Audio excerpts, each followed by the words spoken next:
ദീപകിന് ഇഷ്ടം film actor ആവാൻ തന്നെയായിരുന്നു. ഉറപ്പായിട്ടും. അപ്പൊ ബാക്ക്ഗ്രൗണ്ട് ആരെങ്കിലും ഉണ്ട്, അപ്പ അമ്മ ആരുടെയെങ്കിലും? ഇല്ല, എന്റെ അച്ഛൻ അമ്മയുടെ അനിയന്മാർ രണ്ടുപേരും നാടകമൊക്കെ ചെയ്തുകൊണ്ടിരുന്ന. അപ്പൊ ഞാൻ സിനിമ എന്ന് പറഞ്ഞ ആഗ്രഹം വീട്ടിൽ പറയുന്ന സമയത്ത് അച്ഛന് ഭയങ്കര പ്രശ്നമായിരുന്നു. കാരണം നാടകം അച്ഛന് ഭയങ്കര പ്രശ്നമായിരുന്നു. ഇല്ല, ഞാൻ സിനിമയിലൊക്കെ വന്ന് അഭിനയിച്ചതിന് ശേഷമാണ് കൺവിൻസ് ആക്കിയത്.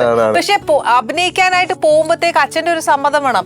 അല്ലെന്നുണ്ടെങ്കിൽ അച്ഛനോട് പറയാതെ പോകണം. വീട്ടുകാരോട് ഇന്ന ഞാൻ കൂട്ടുകാരുടെ വീട്ടിൽ പോകാന്നൊക്കെ പറഞ്ഞേച്ച് പോകണം. എന്നാ പറഞ്ഞേച്ചാ വീട്ടിൽ നിന്ന് ഇറങ്ങി? എന്റെ ഫസ്റ്റ് മലർവാടിയുടെ ഓഡീഷൻ ഞാൻ ശരിക്കും പറഞ്ഞാൽ എൻ്റെ ഒരു ഫ്രണ്ട് ഉണ്ട്, ലൈജു എന്ന് പറഞ്ഞിട്ട്. അവന്റെ പെങ്ങടെ കല്യാണം എന്ന് പറഞ്ഞിട്ടാണ് ഞാൻ ഓഡീഷൻ വന്നിട്ടുണ്ടായിരുന്നത്. പിന്നെ ഓഡീഷൻ സെലക്ട് ചെയ്തൊരു 3 ദിവസം ക്യാമ്പ് ഉണ്ടായിരുന്നു. അപ്പൊ ഞാൻ കാര്യം പറഞ്ഞു, ഇങ്ങനെ സിനിമയിൽ ചെറിയൊരു ഒരു സെലക്ഷൻ കിട്ടിയിട്ടുണ്ട്, ഒരു 3 ദിവസത്തെ ക്യാമ്പ് ഉണ്ട് എന്ന് പറഞ്ഞിട്ടാണ് വന്നത്. പക്ഷെ അച്ഛൻ ഭയങ്കര കലിപ്പായിരുന്നു. എന്തെങ്കിലും ചെയ്യുന്ന പറഞ്ഞിട്ടാണ്. അപ്പന്മാരൊക്കെ സ്ഥിരം പറയുന്ന പോലെ അല്ലെ, എന്തെങ്കിലും ചെയ്യാനോട് ചോദിക്കാൻ വേണ്ട, പറയോ വേണ്ട എന്നൊക്കെ പറഞ്ഞു.